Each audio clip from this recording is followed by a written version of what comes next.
Hi everyone, welcome back to YouTube channel में आप सभी का स्वागत है।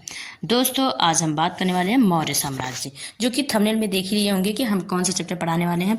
वैसे तो हम मौर्य साम्राज्य से जितने भी रिलेटेड क्वेश्चन और जितने भी आने की संभावना है यूपी टेट में, वो सब हम आपके लिए क्या है, छाट के क्वेश्चन क्या किए हैं, लेकर आए हैं। चलिए अब स्टार्ट कर देते हैं। थोड़ा मौर्य साम्राज्य के बारे में हम इनके थोड़ा सा बेसिक नॉलेज के बारे में बता देते हैं कि मौर्य साम्राज्य के जो संस्थापक थे ये चंद्रगुप्त मौर्य थे। और चंद्रगुप्त मौर्य का जन्म कब हुआ था? 345 ईस्वी में।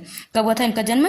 345 ईस्वी में। और जबकि मृत्यु कब हुई थी? मृत्यु इनकी हुई थी 298 ईसा पूर्व में। वो भी कहाँ पे हुई थी? श्रवण बेलगोला में। श्रवण बेलगोला होता है, श्रवण बेलगोला में हुई थी। और कैसे हुई थी? ये उपवास के द्वारा हो गई थी चंद्रगुप्त मौर्य की। और अब देख लेते हैं हमारा पहला क्वेश्चन क्या है कि चंद्रगुप्त के संस्थापक पूछ लिया गया है। अभी हम बताएं इसके संस्थापक कौन है? चंद्रगुप्त मौर्य हैं। इसके संस्थापक कौन है? चंद्रगुप्त मौर्य। इनका राइट आंसर हमारा क्या हो जाएगा? सी। और नेक्स्ट क्वेश्चन की हम बात करेंगे। हमारा नेक्स्ट क्वेश्चन क्या है? चंद्रगुप्त मौर्य के गुरु कौन थे? चंद्रगुप्त मौर्य के क्या थे? गुरु कौन थे? गुरु के बारे में बताया गया है कि इनके गुरु कौन थे। चंद्रगुप्त मौर्य के गुरु कौन थे? इनका हमारा राइट आंसर क्या हो जाएगा कि चाणक्य थे। चंद्रगुप्त मौर्य का गुरु कौन थे? चाणक्य थे, जिन्होंने गणानंद को हराने में क्या किए थे? सहायता किए थे। सहायता किए थे। और चाणक्य का दो और नाम है। क्या नाम है इनका चाणक्य का? एक कौटिल्य है, एक क्या है? कौटिल्य है। एक हमारा कौटिल्य है और दूसरा का हमारा क्या है? दूसरा हमारा क्या है कि विष्णुगुप्त है। दूसरा हमारा क्या है? विष्णुगुप्त। इनका क्या है? इनका तीन नाम से जाने जाते हैं। एक कौटिल्य, एक विष्णुगुप्त। इस बी वाले ऑप्शन की जगह, चाणक्य की जगह पे विष्णुगुप्त अगर आया होता तो ये भी सही जाएगा। या तो कौटिल्य। इनका नाम तीन नामों से क्या करते हैं? जानते हैं। और इन्होंने एक पुस्तक भी लिखी थी इनकी पुस्तक का क्या नाम था? इनकी पुस्तक एक हमारी थी, इनकी पुस्तक का नाम था अर्थशास्त्र। इनकी पुस्तक का क्या नाम था? इन्होंने पुस्तक दिए थे, क्या नाम था? अर्थशास्त्र। इनके पुस्तक का नाम था अर्थशास्त्र, जो कि किससे रिलेटेड है? यह अर्थशास्त्र वो किससे रिलेटेड थी? अर्थशास्त्र जो कि राजनीतिक से रिलेटेड है। वो जो लिखे हैं बुक अर्थशास्त्र, ये राजनीतिक से संबंधित है। तो इसका हमारा राइट आंसर क्या होगा? सेकंड है, बी। नेक्स्ट क्वेश्चन की बात करते हैं हम। मौर्य साम्राज्य की राजधानी कहाँ थी? पूछ लिया कि कहाँ थी मौर्य साम्राज्य की राजधानी कहाँ पे थी? तो इसका हमारा राइट आंसर क्या हो जाएगा कि पाटलिपुत्र में। इसकी राजधानी कहाँ पे? मौर्य साम्राज्य की राजधानी कहाँ थी? पाटलिपुत्र में थी। जो कि पाटलिपुत्र जो है, पाटलिपुत्र किसे कहते हैं? पाटलिपुत्र हम कहते हैं पटना को। अब सब लोग क्या कहते हैं? पटना। पहले क्या था? पाटलिपुत्र। तो इसका राइट आंसर हो जाएगा सी। नेक्स्ट क्वेश्चन की हम बात करेंगे। नेक्स्ट क्वेश्चन हमारा क्या है? यूनानी राजदूत मेगास्थनीज किसके दरबार में आया था? यूनानी राजदूत मेगास्थनीज, जो मेगास्थनीज थे वो किसके दरबार में आए थे? अशोक के, या फिर चंद्रगुप्त के, या फिर बिंदुसार के, या फिर कनिष्क के? तो इसका हमारा राइट आंसर क्या हो जाएगा? राइट आंसर हो जाएगा चंद्रगुप्त मौर्य के समय में इन्होंने इनके राज दरबार में मेगास्थनीज आए थे। और नेक्स्ट क्वेश्चन हमारा क्या हो जाएगा? नेक्स्ट क्वेश्चन हमारा हो जाएगा कि मेगास्थनीज द्वारा लिखी गई पुस्तक का नाम क्या है? इन्होंने कौन सी पुस्तक लिखी थी? इन्होंने मेगास्थनीज जो है कौन सी पुस्तक लिखी थी? इसका हमारा राइट आंसर हो जाएगा इंडिका। इन्होंने क्या लिखी थी? इंडिका लिखी थी। कौन लिखा था? मेगास्थनीज ने। और अर्थशास्त्र तो हम बता दिए। अर्थशास्त्र कौन लिखे थे? चाणक्य ने अर्थशास्त्र लिखे हैं। नेक्स्ट क्वेश्चन क्या है? अर्थशास्त्र की रचना किसने की? अर्थशास्त्र की रचना के बारे में पूछे। अर्थशास्त्र की रचना किसने की? अर्थशास्त्र हम बताए हैं कि कौन किया है। तो इन्होंने क्या किया है? इन्होंने पुस्तक दिए थे चाणक्य ने लिखी थी। और जिनका संबंध किससे था? राजनीतिक से संबंधित था। नेक्स्ट क्वेश्चन हम देख लेते हैं। हमारा नेक्स्ट क्वेश्चन क्या है कि चंद्रगुप्त मौर्य ने किस यूनानी शासक को हराया था? इमा हराने को पूछला है। किस यूनानी शासक को हराया था? तो इन्होंने हराया था, वैसे तो किसको हराया था? सेल्यूकस निकेटर को हराया था। चंद्रगुप्त मौर्य ने सेल्यूकस निकेटर को हराए थे। और नेक्स्ट हमारा क्वेश्चन क्या है? नेक्स्ट हमारा क्वेश्चन है मौर्य साम्राज्य का सबसे प्रसिद्ध शासक कौन था? इसमें शासक पूछा गया है कि प्रमुख शासक कौन है? मौर्य साम्राज्य का सबसे प्रसिद्ध शासक। इसका हमारा राइट आंसर क्या हो जाएगा कि अशोक जो है कि सबसे जो कि प्रसिद्ध शासक थे। जबकि अशोक की माता का नाम क्या था? इनकी माता का नाम सुभद्रांगी था। इनकी माता का क्या नाम था? इनकी माता का नाम शुभद्रांगी थे। जब इन्होंने अपनी राजगद्दी पर बैठे तो उस समय कहाँ के मतलब क्या थे उस समय? कौन सा इनका पद था? तो ये अशोक जो थे राजगद्दी के बैठने के समय इन्होंने अवंती का राज्यपाल थे। क्या थे? अवंती का राज्यपाल थे। और अशोक का जन्म कहाँ हुआ था? इनके बारे में पूरा डिटेल हम जान लेते हैं। इनका अशोक का जन्म हमारा हुआ था 269 में, मतलब 269 ईसा पूर्व में ईसा पूर्व में मगध की नहीं, इनका जन्म तो ऐसे तो नहीं, इन्होंने 269 में क्या हुए थे, मगध की राजगद्दी पर बैठे थे, इन्होंने मगध की राजधानी पर बैठे थे। और जो कि अशोक क्या थे, ये बिंदुसार का उत्तराधिकारी थे, क्या किए थे, उत्तराधिकारी थे अशोक ने। और नेक्स्ट क्वेश्चन की बात करेंगे हम कि अशोक ने किस युद्ध के बाद बौद्ध धर्म अपनाया, इन्होंने कौन सी युद्ध देखी थी कि जो कि बौद्ध धर्म अपना लिया था। तो इनका हमारा राइट आंसर हो जाएगा कि कलिंग का युद्ध। कलिंग के युद्ध के बाद इन्होंने क्या किए थे, बौद्ध धर्म अपनाए थे। तो इनका हमारा राइट आंसर क्या हो जाएगा, बी। मिलते हैं हमारा नेक्स्ट क्वेश्चन। नेक्स्ट क्वेश्चन हमारा क्या, कलिंग युद्ध कब हुआ था, कलिंग युद्ध कब हुआ था। तो कलिंग युद्ध 261 ईसा पूर्व में तो हुआ था। इनका क्या हुआ था, 261 ईसा पूर्व में कलिंग का युद्ध इन्होंने किए थे। तो इसका हमारा राइट आंसर क्या हो जाएगा, ए। अगर दोस्तों हमारा थोड़ा सा भी आप सबसे हमारा पढ़ाया हुआ आप सबको पसंद आया हो तो हमारे चैनल को सब्सक्राइब किए बिना मत जाइए और हमारे साथ अन्याय मत कीजिए। सब्सक्राइब नहीं कर सकते तो कम से कम एक लाइक दो और एक कमेंट सेक्शन में एक कमेंट लिख दो कि कहाँ तक मेरी वीडियो पहुंच रही है। अब नेक्स्ट क्वेश्चन हम देखते हैं कि अशोक ने किस धर्म का प्रचार किया, अशोक ने किस धर्म का प्रचार किया था, कौन से धर्म थे कि जो कि इन्होंने प्रचार किए थे। इन्होंने प्रचार किस धर्म के क्या किए थे। तो इसका हमारा राइट आंसर है वैसे तो बौद्ध धर्म का, मतलब गौतम बुद्ध का इन्होंने क्या किए थे, प्रचार किए थे। और प्रचार के लिए इन्होंने अपने बेटी और बेटों को, इनके एक लड़का एक लड़की थी जिन्हें इन्होंने क्या किए थे, अपने दोनों को भेज कर क्या किए थे, प्रचार करवाए थे। तो इनका हमारा राइट आंसर हो जाएगा बौद्ध धर्म। बौद्ध धर्म का इन्होंने अपने बेटे और बेटियों से क्या किए थे, बेटे और बेटी से क्या किए थे, प्रचार करवाए थे। और इन्हें जो अशोक को क्या कहा जाता था, अशोक वर्धन। पुराणों में अशोक को अशोक वर्धन कहा गया, जो कि पुराणों में क्या कहा गया, ये भी पूछ सकता है कि अशोक को पुराणों में क्या कहा गया। तो आपको बताना होगा कि अशोक को पुराणों में अशोक वर्धन कहा गया। जबकि जो ये हमारा क्वेश्चन था कौन सा, कलिंग का युद्ध, तो इन्होंने कलिंग का युद्ध कब लड़ा था, 261 ईस्वी पूर्व में इन्होंने कलिंग का युद्ध लड़ा था। और नेक्स्ट क्वेश्चन हम देखते हैं, हमारा नेक्स्ट क्वेश्चन क्या है, अशोक के अभिलेख किस लिपि में अधिकतर लिखे गए थे। तो आपको बतानी है कि सबसे ज्यादा किस अभिलेख, अशोक के अभिलेख सबसे ज्यादा किस भाषा में लिखी गई है। तो इसका हमारा राइट आंसर हो गया कि ये ब्राह्मी लिपि में क्या हुए थे, ब्राह्मी लिपि में सबसे अधिक पाए गए हैं कि ब्राह्मी लिपि में इनके अभिलेख लिखे गए हैं। नेक्स्ट क्वेश्चन की बात करेंगे, हमारा नेक्स्ट क्वेश्चन क्या है, अशोक के शिलालेखों को पढ़ने में किसने सफलता पाई। अशोक के जो शिलालेख थे किसने सर्वप्रथम किसने पढ़ा था। तो इसका हमारा राइट आंसर क्या हो जाएगा, इसका हमारा राइट आंसर हो जाएगा कि फाहियान ने पाया था। तो फाहियान ने क्या कहते हैं, अशोक के पढ़ने में जो कि वो सफलता पाई थी, किसने, फाहियान ने। और नेक्स्ट क्वेश्चन हम देखते हैं, और चंद्रगुप्त मौर्य का सेंड्रोकोस कहा है। जस्टिन ने चंद्रगुप्त मौर्य को क्या कहा है, सेंड्रोकोटस कहा गया है, जिसकी पहचान किसने की थी, विलियम जोन्स ने किए थे। और नेक्स्ट क्वेश्चन देखते हैं हमारा क्या है कि अशोक के अभिलेखों में किस नाम से संबोधित किया गया है, अशोक के अभिलेखों में उसे किस नाम से संबोधित किया गया है। तो इसका हमारा राइट आंसर क्या हो जाएगा कि बी, प्रियदर्शी। क्या है, प्रियदर्शी अशोक के अभिलेखों में उसे किस नाम से संबोधित किया गया है। तो प्रियदर्शी के नाम से इन्हें क्या किया गया है, संबोधित किया गया है। इनका राइट आंसर हो जाएगा बी। और नेक्स्ट क्वेश्चन की हम बात करेंगे, हमारा नेक्स्ट क्वेश्चन क्या है कि मौर्य काल में कर वसूली का मुख्य आधार क्या था। जो कर वसूलते थे उसका आधार हमें बताना है कि उनका उस समय आधार क्या था। तो इसका हमारा राइट आंसर क्या हो जाएगा कि कृषि, जो कि कृषि इनका मुख्य आधार था, कृषि हमारा था। तो इसका राइट आंसर हमारा क्या हो जाएगा बी। नेक्स्ट क्वेश्चन की हम बात करते हैं कि मौर्य प्रशासन में जासूसी व्यवस्था का वर्णन किस ग्रंथ में मिला है।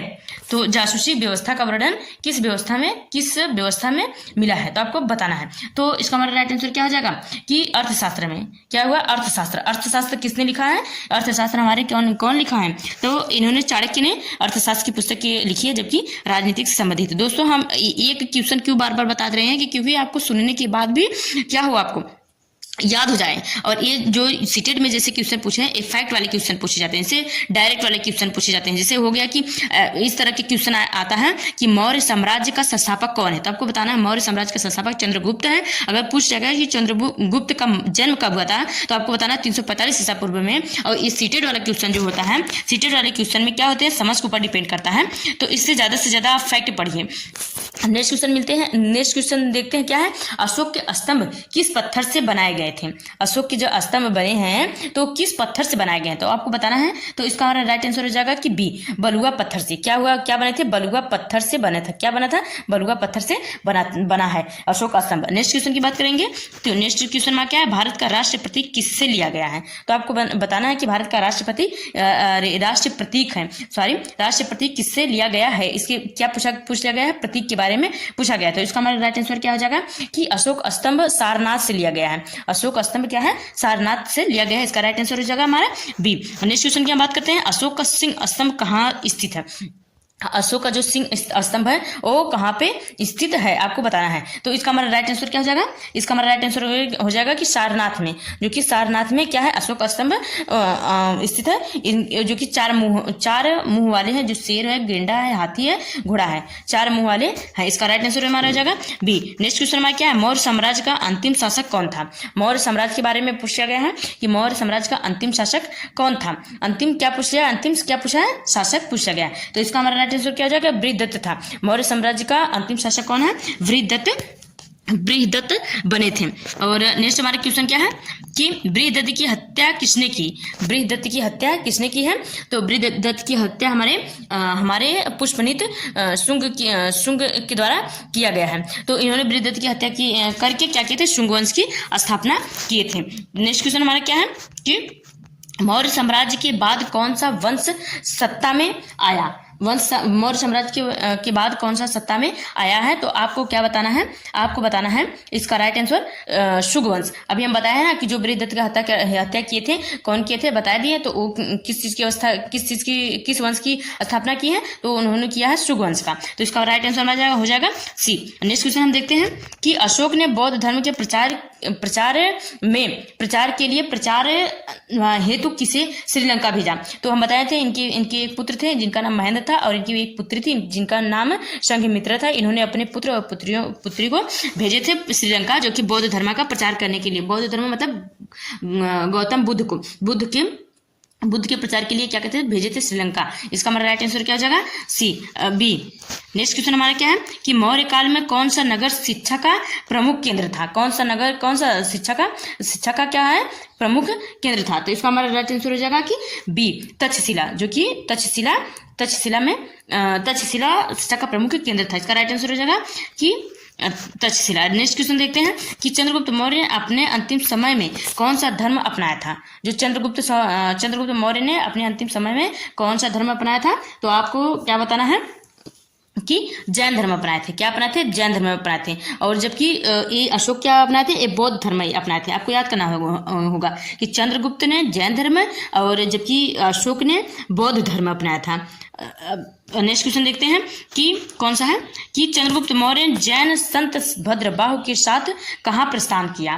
क्या किया था, कहाँ पे प्रस्थान किए थे चंद्रगुप्त ने जैन भद्रबाहु के साथ कहाँ प्रस्थान किया। तो इसका हमारा राइट आंसर हो जाएगा कि श्रवणबेलगोला में। कहाँ पे प्रस्थान हुए थे, श्रवणबेलगोला में। जबकि यहीं पे चंद्रगुप्त मौर्य का श्रवणबेलगोला में ही इनकी मृत्यु हो गई थी। कब मृत्यु हुई थी इनकी मृत्यु कब हुई थी, 298 ईस्वी में। 298 ईस्वी में क्या किए थे, इनकी मृत्यु हो गई थी। और किसके द्वारा हुई थी, उपवास के द्वारा हो गई थी। नेक्स्ट क्वेश्चन हम देखते हैं, हमारा नेक्स्ट क्वेश्चन क्या है, मौर्यकालीन प्रशासन को कितने प्रांतों में बांटा गया।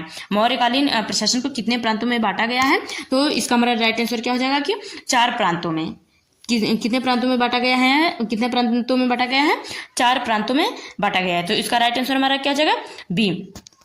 नेक्स्ट क्वेश्चन देखते हैं, अशोक के अभिलेखों का मुख्य उद्देश्य क्या था। जो इनके अभिलेख थे तो इनका मुख्य उद्देश्य क्या था, तो इसका राइट आंसर हमारा हो जाएगा कि धर्म का प्रचार करना। क्या करते थे, धर्म का क्या करते थे, प्रचार के लिए मुख्य उद्देश्य इनका अभिलेखों का प्रचार था।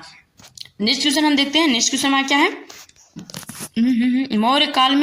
मौर्य काल में सड़क शासन में हुआ। हाँ, मौर्य काल में सड़क निर्माण और सिंचाई व्यवस्था का विकास किसके शासन में हुआ। आपको बताना है, सड़क और सिंचाई व्यवस्था का विकास किसके शासन काल में हुआ है। तो मौर्य काल में क्या बताना, इसका राइट आंसर हमारा क्या हो जाएगा कि इसका राइट आंसर हमारा हो जाएगा कि डी, जो कि सभी के शासनकाल में सभी के शासन में सड़क निर्माण और सिंचाई व्यवस्था का विकास हुआ है। बिंदुसार के भी हुए हैं और अशोक के भी और चंद्रगुप्त मौर्य के और सभी के शासनकाल में हुए थे। अब मिलते हैं नेक्स्ट क्वेश्चन की तरफ चलते हैं।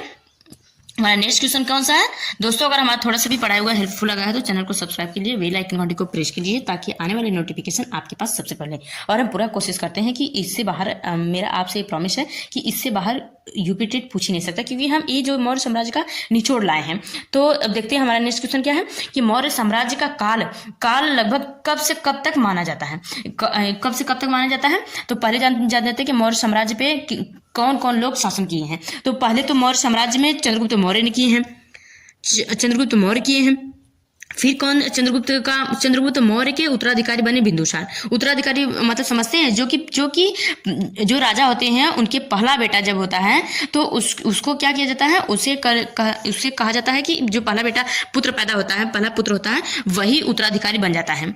उस राजा का उत्तराधिकारी कौन बनता है? उसका पहला पुत्र बनता है। तो इनके चंद्रगुप्त मौर्य का पहला पुत्र कौन थे? बिंदुसार थे। अब बिंदुसार का पहला पुत्र तो वैसे तो सुसीम था, जबकि अशोक ने सुसीम की हत्या करके अशोक ने बने थे, अशोक ने उत्तराधिकारी बने थे। पहला चंद्रगुप्त मौर्य थे और दूसरा बने थे बिंदुसार और तीसरा बने थे अशोक बने थे। अशोक, जबकि लास्ट में कौन बने थे? बृहदत्त थे, जबकि इनको हत्या करके शुकवंश की स्थापना कर लिया गया था। तो अब बात करेंगे कि मौर्य साम्राज्य का काल लगभग कब से कब तक माना गया है। तो इसका हमारा राइट आंसर हो जाएगा कि 2200 ईसा पूर्व से 185 ईसा पूर्व तक। तो इसका हमारा राइट आंसर हो जाएगा कि ए। और आपको बता दें, और एक और बात है कि जो कि चंद्रगुप्त मौर्य ने जैन गुरु भद्रबाहु से जैन धर्म की दीक्षा ली थी। अगर पूछा गया चंद्रगुप्त ने किस जैन धर्म से भिक्षा ली थी, तो आपको बताना होगा कि गुरु भद्रबाहु से भिक्षा ली थी जैन धर्म की। और मेगास्थनीज के समय कौन राजदूत बन के आया था? वो सेल्यूकस निकेटस ने बन के आए थे इनके दरबार में। कौन बन के आया था? सेल्यूकस निकेटस। और मेगास्थनीज, जो कि मेगास्थनीज द्वारा लिखी गई पुस्तक का क्या नाम था? इंडिका थी। देखिए हम दोहरा तेरा के आपको बता दे रहे हैं, आपको क्या करना है, याद कर लेना है। ये जो कि समझ के ऊपर डिपेंड नहीं करता है, ये आपको क्या करना है, रिमेम्बर करना है, याद करना है, आपको बार बार दोहराना है। और जब आप यूपी टेट निकालना चाहते हैं तो आपको क्या करना है, जितना हो सके उतना प्रीवियस ईयर क्वेश्चन लगाइए। प्रीवियस ईयर क्वेश्चन से आपका बेस मजबूत होगा। तो मिलते हैं नेक्स्ट वीडियो में, तब तक के लिए जय हिंद, जय भारत।